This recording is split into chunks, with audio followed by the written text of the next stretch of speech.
A Santíssima Eucaristia, lembro isto nessa ocasião tão especial, é o sacramento, no qual Cristo se faz verdadeiramente presente com o seu corpo e o seu sangue sob as espécies, quer dizer, aparências do pão e do vinho, para oferecer-se de uma maneira incruenta, ou seja, não sangrenta, de uma maneira incruenta a Deus Pai, e para doar-se aos fiéis como alimento de suas almas. Tal sacramento, o sacramento da Eucaristia, porque falamos dele, porque hoje é a festa de Corpus Christi, a festa do corpo do Senhor. Tal sacramento é superior aos demais por 3 razões. Em primeiro lugar, pelo seu conteúdo, já que o sacramento da Eucaristia, dos 7, é o único que contém o próprio autor deste sacramento e de todos os outros 6. É o único sacramento que contém o autor dos sacramentos. Nosso Senhor Jesus Cristo, ele que é fonte da graça. Segunda razão, pela subordinação dos demais sacramentos à Eucaristia como a seu fim. Então, de novo, o sacramento da Eucaristia se mostra superior aos demais porque também todos os demais se orientam, no final das contas, para ele, o sacramento da Eucaristia. Quero lembrar uma coisa muito importante, ainda falando de definições, da definição de sacramento. O que é um sacramento? Sacramento é um sinal eficaz da graça de Deus, instituído certamente por nosso Senhor para a nossa salvação e santificação. Ora, a base dessa nossa salvação e santificação é a nossa vida de comunhão com Deus, de união com Deus. Quem fala união, fala comunhão, fala de uma maneira toda especial do sacramento da Santíssima Eucaristia. Se todos os sacramentos estão orientados, então, para a nossa salvação e santificação, e ambas as coisas estão apoiadas sobre a nossa comunhão, e melhor ainda, a união com Deus pela graça, então é claro que toda a economia sacramental está orientada, de uma certa maneira, para a finalidade primeira da Santíssima Eucaristia. E depois, um terceiro elemento, pelo rito dos outros sacramentos, que se concluem frequentemente pela recepção da Eucaristia. Reparem, falando aqui da recepção dos sacramentos da parte de pessoas que atingiram e superaram a idade da razão. Quando uma pessoa adulta é batizada, ela recebe automaticamente, após o batismo, a Santíssima Eucaristia, frequentemente. O mesmo vale para o casamento, essa possibilidade de receberem, homem e mulher, marido e mulher, a Santíssima Eucaristia durante a celebração do casamento. O mesmo vale para a confirmação, o mesmo vale para a ordem, ou seja, de uma maneira geral, frequentemente os sacramentos, todos eles têm esta associação com a Santíssima Eucaristia, mostrando então essa posição de destaque deste augusto sacramento do altar com relação aos 6 outros. Bom, vamos então considerar ainda algumas coisas que tenho certeza não são absoluta novidade, não são novidade de jeito nenhum, mas eu as apresento para nós como meditação. Na Eucaristia, o corpo e o sangue de Cristo são verdadeira, real e substancialmente presentes. Presença mesmo real, verdadeira, substancial, de corpo e sangue de nosso Senhor. Agora vamos seguir com o raciocínio. É o corpo e o sangue de uma pessoa viva, certo? Ele ressuscitou. Ora, logo, se trata de uma pessoa viva, na verdade, a pessoa do Verbo eterno que se encarnou, uma só pessoa e 2 naturezas, vamos considerar em primeiro lugar a natureza humana presente nele. Natureza humana. Ora, quem diz natureza humana, diz corpo e alma. Se trata de uma pessoa que possui a natureza humana e essa pessoa está viva, logo, a este corpo que o Verbo assumiu está unida a alma que ele também assumiu. Ou seja, numa pessoa viva, corpo e alma estão unidos. Então, não tenho só corpo e sangue. Em se tratando de uma pessoa viva, tenho corpo, sangue e alma para falar da natureza humana. Mas não é só a natureza humana que se faz presente na única pessoa de nosso Senhor Jesus Cristo, há também a natureza divina. Nele se dá esta maravilhosa união entre humanidade e divindade, naquela união que dura para sempre. Perfeitíssima, sem misturas, a união hipostática. Então, não é só humanidade, é divindade também. Então vamos lá. Por isso dizemos que nesta presença temos corpo, sangue, alma e divindade. Então, o Santíssimo Sacramento da Eucaristia garante essa presença real, verdadeira e substancial do Cristo total, com o seu corpo, sangue, alma e divindade. Veja, não é nenhuma novidade, mas como é importante lembrar isso em guisa de meditação numa ocasião como essa, de uma festa tão importante como a do corpo do Senhor. Sendo ele o Verbo eterno encarnado, sendo ele Deus, então a humanidade que ele assumiu, essencialmente o corpo e alma, encontra-se unida à divindade. Vou repetir. Sim, na Eucaristia encontra-se real, verdadeiro e substancialmente presente Jesus Cristo todo inteiro, com seu corpo, sangue, alma e divindade. E por conta disso, sendo que ele é Deus, que se fez homem, sempre Deus, e ele se faz realmente presente assim, por conta disso a Eucaristia deve ser adorada. Ora, o gesto que faremos após a missa, e não só após a missa, durante a missa, porque durante a missa nós adoramos a Deus, isso faz parte da missa. Após a missa, nós então nos dedicaremos a um tempo especial de adoração, que nos faz, na prática, lembrar esta realidade. Ele é Deus, então vai adorado. Se ele se faz verdadeiramente presente na Eucaristia, a Eucaristia deve ser adorada com essa presença de Deus real. Adora-se ali aquele que nos oferece o seu corpo e o seu sangue como nosso alimento espiritual. Inclusive, lembro agora e pretendo lembrar depois, a Igreja ela nos pede, aquele que se aproxima sempre com todas as devidas disposições, para receber dignamente o Santíssimo Corpo do Senhor, que se aproxime em atitude de adoração, que adore aquele que pretende receber o Senhor. Ele se oferece a nós como alimento espiritual. Trata-se do alimento da alma, e na alma, alimento da vida da graça. Exatamente isso. Não é simplesmente alimento da alma de uma maneira assim, imprecisa. Na alma, há algo específico, algo sobrenatural a ser alimentado por este favor também sobrenatural. E aquilo que é alimentado é a vida da graça. A graça da justificação ou santificante. Aquela mesma que é para nós penhor de vida eterna. Vejam só então a relação entre essa vida eterna presente em nós e a plena posse da vida eterna, a Eucaristia que alimenta justamente este penhor de vida eterna que é a graça. É nesse sentido que nosso Senhor, então, em João 6,55 diz: o que come a minha carne e bebe o meu sangue tem a vida eterna, e eu ressuscitarei no último dia. É um dos versículos que compõem o Evangelho para a missa de hoje. E continua ele no versículo seguinte, ainda Evangelho para a missa de hoje.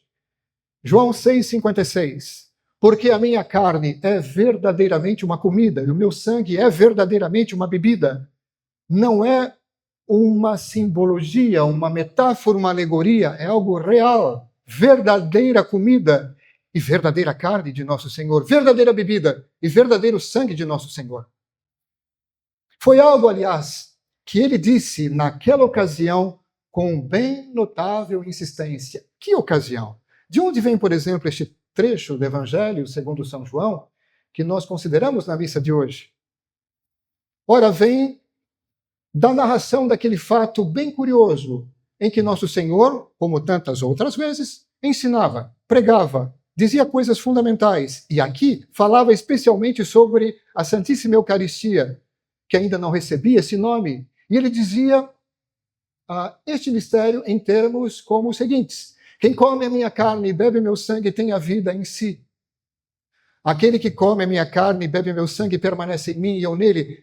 O que é interessante é que ele não disse tais fatos uma vez só, ou tais verdades uma vez só. Ele disse uma, duas, três. Impressionante, reparem ali, capítulo 6 do Evangelho segundo São João. Entre esses versículos 54 e seguintes, ele insiste, a minha carne é verdadeira comida, o meu sangue é verdadeira bebida. Ele repete muito, como raras vezes faz.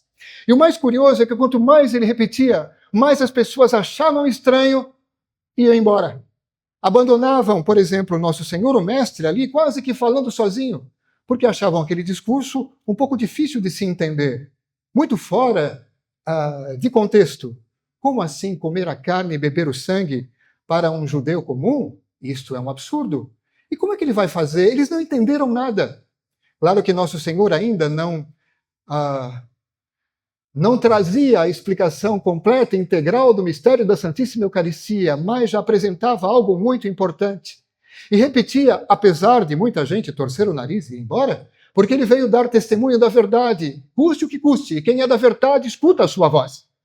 Essa é uma das finalidades. E que bela lição para nós. Tão preocupados estamos com o que o outro vai achar, com agradar as pessoas, não é mesmo? Com validações. Imaginem, caros fiéis, se eu, por exemplo, enquanto padre, só dissesse coisas que agradassem a todos e a maioria, só coisas agradáveis. Eu ia mutilar de tal maneira a revelação, ia mutilar de tal maneira a mensagem, que na verdade não seria mais a mensagem cristã. Tal maneira, por exemplo, hoje, corações e almas tão suscetíveis, não posso dizer isso, não posso dizer aquilo, isso é muito duro de se ouvir. Imagina se, por exemplo, eu me deixasse levar pelo respeito humano e mutilasse a mensagem que eu devo entregar integralmente. Não só faltaria gravemente com o meu dever, como seria um crime também. Ora, para isso foi designado, para dizer aquilo que Deus quer que eu diga, e eu não vou dizer. Então quem vai dizer? Entendem? Então, nisso também, nosso Senhor é para nós exemplo. Ele diz o que é para dizer, mesmo que não agrade. Então ele repetia, e repetia, com muita insistência. E para mostrar a propósito que não se trata de uma metáfora, quando ele fala carne a ser oferecida como alimento e sangue a ser oferecido como bebida, não é uma metáfora. E também não se trata de uma comparação ou figura de retórica. Então, para que todos entendam que não é nada disso, ele faz justamente ver que sua carne é uma comida de verdade. Ele utiliza o termo, é verdadeiramente comida. E o seu sangue, de fato, é verdadeira bebida. Alguém poderia, já vi esse argumento. Pessoas, por exemplo, que têm muita dificuldade em aceitar a realidade da presença real, verdadeira e substancial do Cristo na Eucaristia. Pessoas que têm dificuldade com esse artigo da fé.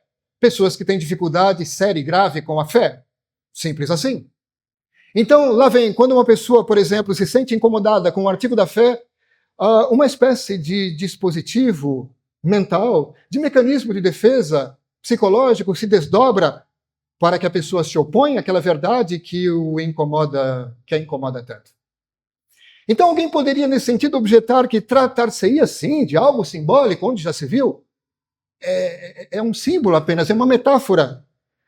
E isso a pessoa diz, comparando a expressão minha carne é verdadeira comida, com a expressão também dita por Jesus, eu sou a videira verdadeira. Claramente, nesse caso, uma metáfora. Então a pessoa diria assim, veja, Nosso Senhor ele disse, eu sou a videira verdadeira, e todo mundo entende que é uma metáfora. Logo, quando ele diz, a minha carne é verdadeira comida, podemos levar também para esse campo da metáfora? Não. São coisas diferentes. Enquanto a última expressão, sim, é claramente uma metáfora, a primeira não é. Se não vejamos, quando o homem diz, eu sou uma videira, uma árvore, todos entendem de imediato que se trata de uma metáfora, pois um homem não pode ser uma árvore, nem produzir uvas, no sentido próprio literal. Quando, porém, se diz que uma carne vai ser servida como comida, nada mais natural que o sentido literal e próprio, pois, desde o princípio da existência da humanidade, se come carne. Vejam, tudo isso para dizer há argumentos que não se sustentam, só para apresentar enfim, que não, de fato, nega, biblicamente, a existência da presença real. O espanto dos judeus, eles se espantaram e se escandalizaram. O espanto dos judeus, que entenderam perfeitamente o sentido literal das palavras do mestre, eles entenderam. E tanto entenderam que se tratava de coisa não metafórica, não alegórica e literal, que eles foram embora. Eles entenderam que se tratava de verdadeira carne dele dada em comida e verdadeira bebida dada, sangue dado como bebida. O problema não estava aí. Né? O problema estava em associar isso com os preceitos mosaicos e também entender como é que isso se daria concretamente. São tantas pessoas, o que ele fará? Uma parte de... E, sobretudo, como é que ele vai alimentar com a sua carne e o seu sangue a todos? Isso como alimento para a vida eterna. É algo que transcende muito a compreensão. Transcendia tanto que eles começaram a achar aquilo um grande absurdo, dizendo, não, este rabi, enfim, não está dizendo coisa com coisa.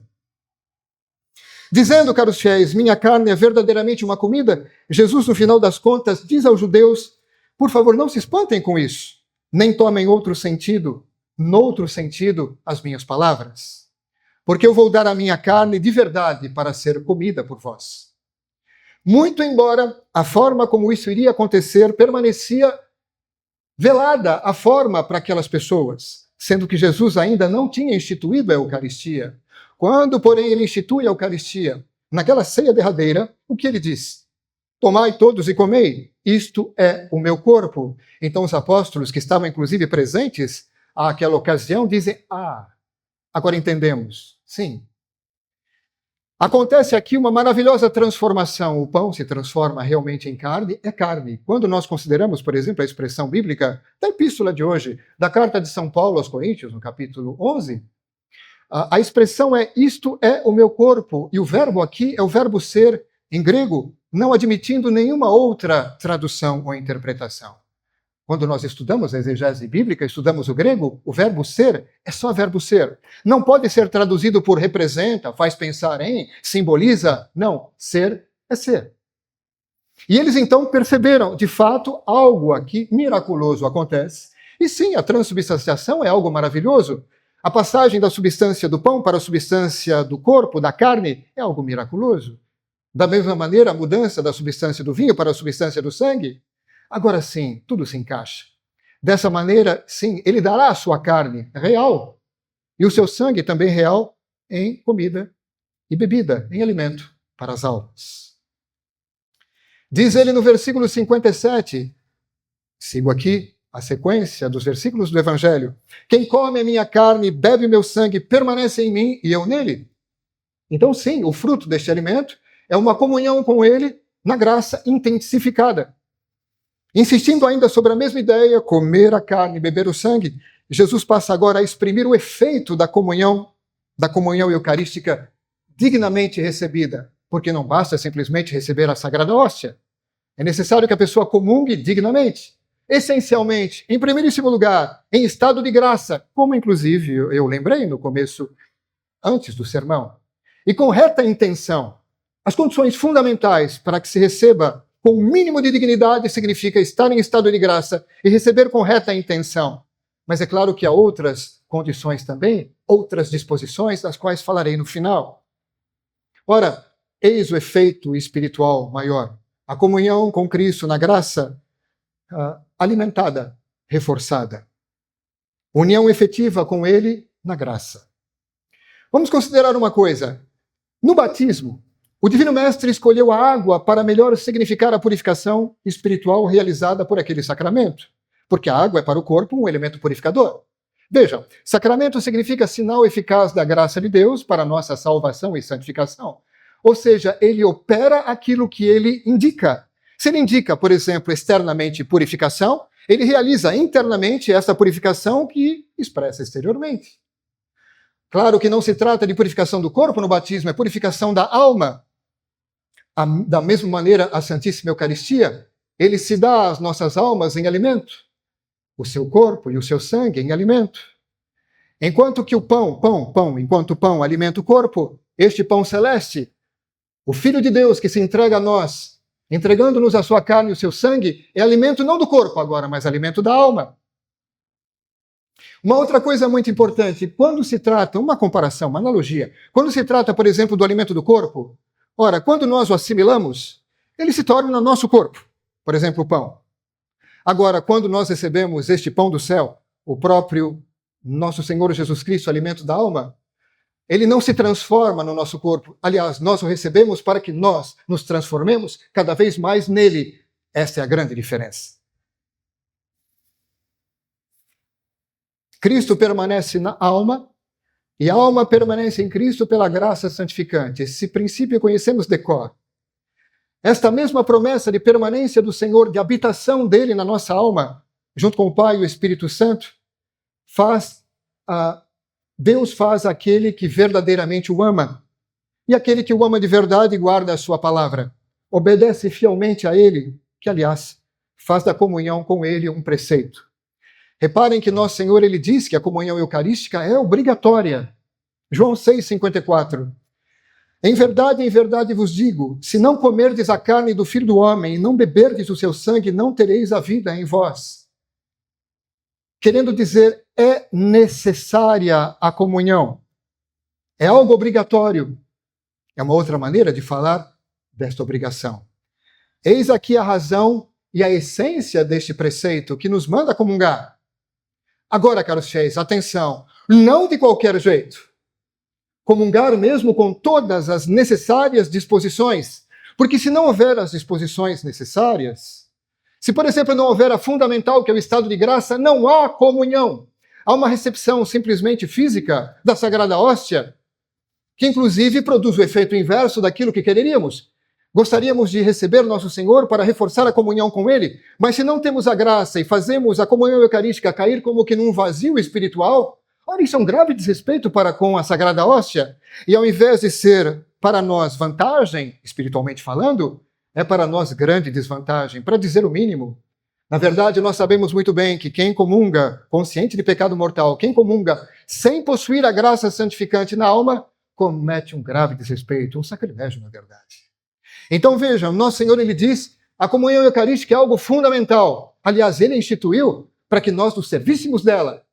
E não é um detalhe na decoração. Agora, quem se aproxima deste corpo, examine-se a si mesmo. É o que nos lembra já o apóstolo Paulo na epístola.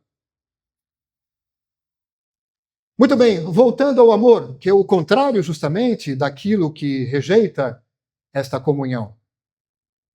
Quanto ao amor e à consequente obediência a ele, como condições efetivas de comunhão com ele, nosso Senhor, temos no Evangelho a seguinte afirmação ainda. Se alguém me ama, guardará a minha palavra e meu Pai o amará. E nós viremos a ele e faremos dele a nossa morada. Vejam que o amor a Deus é fundamental, a disposição fundamental. Amor que nos leva a cumprir os mandamentos. Essa disposição é fundamental. E ainda, por falar nisso, 1 João 3,24. Quem guarda os seus mandamentos, diz João, com relação aos mandamentos do Senhor, quem guarda os seus mandamentos, possuindo, obviamente, a graça ao mesmo tempo, está em Deus, e Deus nele. Está na graça, cumpre os mandamentos, a pessoa está em Deus, e Deus está nele. É nisto, diz ainda o apóstolo, que reconhecemos que ele permanece em nós, pelo Espírito que nos deu. Sim, nós sabemos que esse Espírito nos habita, vimos isso também na semana passada, por conta dessa graça que nos habita. Se temos a graça, a da justificação, a santificante, então o Espírito Santo nos habita como num templo seu.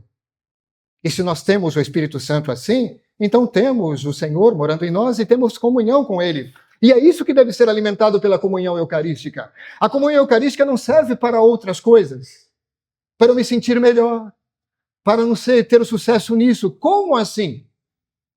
É claro que comungando bem, nosso Senhor, ele vai nos favorecer segundo a sua vontade com relação a necessidades temporais. Mas a finalidade primeira não é essa, a finalidade primeira é absolutamente sobrenatural. Bom, Cristo, quando ele se instala, ele não quer nos abandonar, ele não nos abandona por si.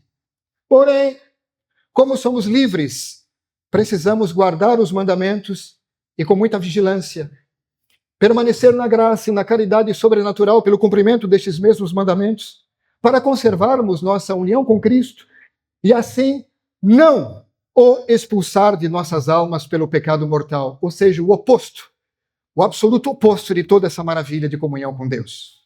Mas, se tivermos a infelicidade dele nos afastarmos por nossa culpa, ora, ele estende a sua mão misericordiosa, a segunda tábua da salvação, que é o sacramento da reconciliação, e nós podemos conseguir, com o verdadeiro arrependimento e uma boa confissão, o perdão de nossos pecados e voltar à graça. Graça que agora sim deve ser alimentada pela comunhão eucarística. Ou seja, nós nos habilitaremos a fazer pela comunhão uma nova união com Ele. Comunhão esta repito mais uma vez, que alimenta a vida da graça. Caros fiéis, então, que cada comunhão eucarística seja feita de maneira fervorosa, e não displicente, e não negligente, ou por motivos que não se harmonizam com aquilo que é de verdade este alimento tão elevado. Para isto, caros fiéis, imploremos sempre a Deus que nos dê uma fé viva. É para pedir, imploremos, uma fé viva, uma profunda humildade, base de tudo, uma confiança ilimitada em Deus e um grande, eterno amor por nosso Senhor Jesus Cristo, que se expressa por uma verdadeira fome e sede de comungar. Porque tem uma fome e sede de comungar que é falsa e tem outra que é verdadeira. Quando, por exemplo, a pessoa diz, eu estou com fome e sede, simplesmente por alguma sensação, estando em pecado mortal, o que você vai fazer? Que fome e sede é essa?